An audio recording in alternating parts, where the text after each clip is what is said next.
Hello friends, welcome back to my channel. So today is the day 2 of our 7-day study challenge. सो यहाँ पे सबसे पहले सुबह उठते से ही मैंने अपना 7-डे स्टडी चैलेंज का प्लानर देखा और यहाँ पे मैंने सारे डे वाइज स्टिकी नोट्स में डे लिख लिए थे. सो यहाँ पे डे 1 हो चुका था कंप्लीट. अगर आपने वीडियो नहीं देखी तो please watch it, it is already uploaded. So आज है डे 2 और ये रही डे 2 की टू डू लिस्ट जो कि मैंने डे 1 के लास्ट में ही बना ली थी नाइट में.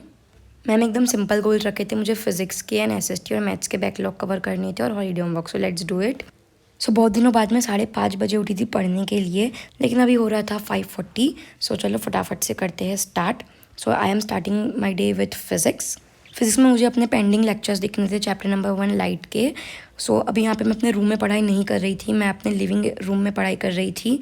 एंड तब मेरे पास सिर्फ मेरा टैब था, उसी टैब से मैं लेक्चर्स अपने अटेंड कर रही थी, इसलिए मैं शूट नहीं कर पाई. एंड तब तक के मैंने अपना 4th लेक्चर कंप्लीट कर चुकी थी फिज़िक्स का. सो मुझे यहाँ पे अभी अपना 5th लेक्चर कंप्लीट कर रही थी. मुझे तो वैसे लाइट चैप्टर पढ़ने में मज़ा आ रहा था. आपको कैसा लगा लाइट चैप्टर 10th क्लास का? प्लीज़ कमेंट करके ज़रूर बताना.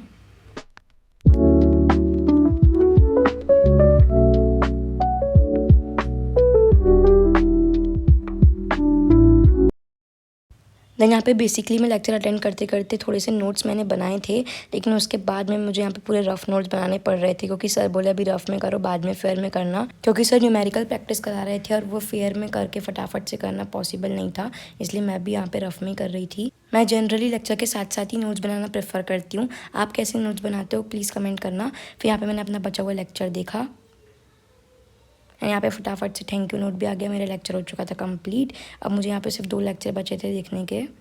सो पढ़ते पढ़ते it's now 11:10 at the morning और यहाँ पे मुझे लग चुकी थी भूख. तो यहाँ पे मेरे पास थी प्लेन मैगी जिसको मैंने कन्वर्ट किया चीज़ी मसाला मैगी में. मैंने इसमें ऑरिगेनो चिली फ्लेक्स ऐड किए. देन आफ्टर ईटिंग ब्रेकफास्ट यहाँ पे मैं हो चुकी थी तैयार एंड अभी अराउंड 12 बज रहे होंगे and I receive the parcel of my headphone that I had ordered for my online study. So चलो फटाफट से इसको करते हैं अनबॉक्स. लेकिन अनबॉक्स करने के पहले मुझे अपनी टेबल करना पड़ेगा क्लीन क्योंकि ये मैंने ऐसे ही छोड़ दी थी फिजिक्स पढ़ने के बाद. सो चलो फटाफट से मैंने इसको किया clean and here is my parcel. I am excited to unbox. चलो फटाफट से करते हैं अनबॉक्स. मैंने यहाँ पे बोल्ट क्योंकि हेडफोन्स ऑर्डर किए थे क्योंकि मैंने यूट्यूब वगैरह में देखा था कि ये बहुत कंफर्टेबल होते हैं ऑनलाइन लेक्चर्स वगैरह देखने के लिए. अब तो लगा के ही पता चलेगा है या नहीं कंफर्टेबल. सो यहाँ पे मैं इसको कर रही थी अनबॉक्स. मैंने यहाँ पे फटाफट से इसका बॉक्स को किया ओपन एंड यहाँ पे हेडफोन्स के साथ साथ में इसके साथ में 3 चीज़ें और निकली थी, पर मैं यहाँ पे मैं सबसे पहले हेडफोन देख रही थी. ये बहुत ज़्यादा सेटिस्फाइंग था. सो ये कुछ ऐसे थे look wise headphones. Look wise तो काफ़ी सही लग रहे थे. मैंने ब्लैक कलर ऑर्डर किया था कि ताकि गंदा ना हो. इसमें वाइट कलर भी बहुत सुंदर था. सो ये कुछ ऐसे दिख रहे थे. मुझे देखने में तो काफ़ी सही स्टाइलिश हेडफोन्स लग रहे थे. यहाँ पे एकदम सॉफ्ट कुशनिंग भी थी. ईयर कप्स वगैरह में भी सॉफ्ट कुशनिंग थी एकदम. And if you want to increase the size of headphones तो यहाँ पे हेडफोन इंक्रीज़ करने का फीचर भी था और एकदम मेटल की कवरिंग थी तो इसकी बिल्ड क्वालिटी काफ़ी सही थी.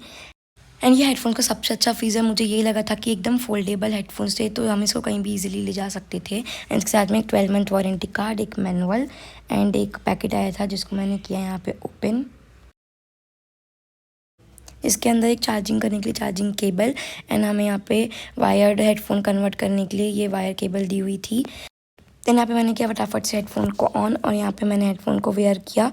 वेयर करने पे तो ये काफ़ी मुझे कंफर्टेबल लग रहे थे एंड ये काफ़ी ज़्यादा मुझे स्टाइलिश भी लग रहे थे. एंड ये था कुछ इसका लुक और इसको हम लोग नेक में भी आराम से वेयर कर सकते थे. देन मुझे फटाफट से अपने बैकलॉग्स कवर करने थे इसलिए यहाँ पे मैं फटाफट से मैथ्स पढ़ने बैठ गई थी. तो यहाँ पे मेरे पास थी मैथ्स की एनसीईआरटी एंड मैथ्स की मॉड्यूल एंड मैथ्स की मेरी उड़ान बैच की notebook.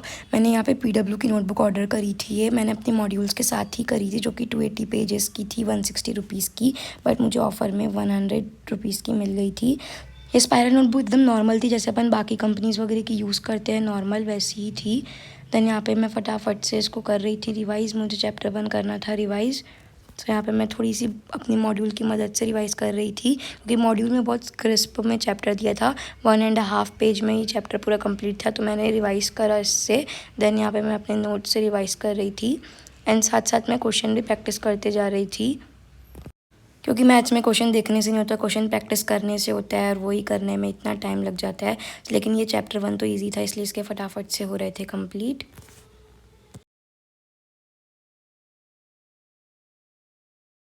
So here after completing maths chapter number 1 I again set back to studies, लेकिन अब यहाँ पे मैंने रूम चेंज कर दिया था क्योंकि मेरे रूम का एसी हो चुका था ख़राब। एंड ऑनेस्टली ऊपर वाले फ्लोर में बहुत ज़्यादा गर्मी रहती है, इसलिए मैंने रूम चेंज किया था, वरना मैं वहीं पढ़ लेती। बेसिकली यारे रूम में कोई स्टडी टेबल नहीं थी, लेकिन यहाँ पे एक ऐसा सोफ़ा था जहाँ पे मैं आराम से पढ़ सकती थी, इसलिए मैंने यहाँ पे 2 पिलोज़ को रखा एंड यहाँ पे मैं स्टडी करने बैठ रही थी। तो मैंने सारी कॉपी बुक्स ला ली थी ताकि मुझे बार बार वाले रूम में ना जाना पड़े। सो यहाँ पे मैंने सोचा चलो थोड़ा सा राइटिंग वर्क कर लेते हैं। सो मेरा इंग्लिश का फर्स्ट क्लास का सिर्फ चैप्टर नंबर 1 लिखा हुआ था, तो मुझे बाकी के चैप्टर्स यहाँ पे लिखने थे। मेरे स्कूल में 2 चैप्टर एक्स्ट्रा हो चुके थे, सो यहाँ पे मैं वही लिखने का सोच रही थी। सो मैंने अपनी PW मॉड्यूल से ही क्वेश्चन आंसर लिखने का सोचा, क्योंकि इसमें काफ़ी छोटे छोटे आंसर्स थे और यहाँ पे मैं पढ़ पढ़ के लिख रही थी। मैंने बहुत दिनों से कुछ लिखा नहीं था स्कूल की नोटबुक में, इसलिए मुझे क्वेश्चन आंसर लिखने का मन कर रहा था, इसलिए लिख रही थी। जनरली मैं क्वेश्चन आंसर तब लिखती हूँ जब मेरे को पढ़ाई करने का बिल्कुल मन नहीं करता और नींद आ रही होती है, तब राइटिंग वर्क करने में मज़ा भी आता है, फटाफट से हो भी जाता है। बेसिकली मेरी राइटिंग तो उतनी अच्छी नहीं है, मेरी नॉर्मली राइटिंग है, बट मुझे मेरी राइटिंग अच्छे से समझ में आ जाती है। देन यहाँ पे मेरा हो चुका था लिख के, तो ये मेरा चैप्टर 1 था जो कि ऑलरेडी मैंने चेक करवा लिया था।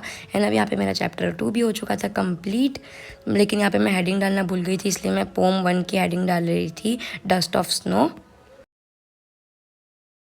हेडिंग लिखने के बाद यहाँ पे मेरा पूरी तरीके से हो चुका था चैप्टर कंप्लीट। सो मैंने सोचा नया हेडफोन्स लिए तो इसका यूज़ भी करते हैं, तो मैं हेडफोन्स यूज़ करके यहाँ पे अपना बचा हुआ पावर शेयरिंग का चैप्टर 2 का लेक्चर देख रही थी। मैं यहाँ पे लेक्चर देखते देखते ही नोट्स बना रही थी साथ साथ में ही। हेडफोन्स का पूरी तरीके से यूज़ करने के बाद ही पता चलेगा कि कैसे है, पढ़ाई के लिए अच्छे है भी या नहीं। सर यहाँ पे साथ साथ में ही नोट्स कंप्लीट कराते तो मुझे काफ़ी अच्छा लगता है। सर यहाँ पे क्वेश्चन आंसर लिखवा रहे थे बेल्जियम और श्रीलंका का, जो कि काफ़ी इंपॉर्टेंट था, तो मैं यहाँ पे लिख रही थी वही बेल्जियम और श्रीलंका का डिफरेंस बिटवीन। देन आंसर लिखने के बाद यहाँ पे मैंने छोटा सा लिया था ब्रेक, पर यहाँ पे अभी मैं फिर से पढ़ने बैठ गई थी। सो यहाँ पे मैं अपना बचा हुआ लेक्चर कर रही थी complete.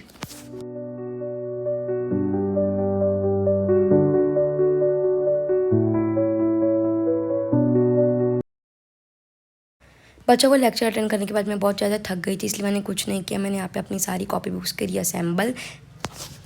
So that's it for today's video. मिलते हैं आपको हमारे नेक्स्ट वीडियो में। Thanks for watching.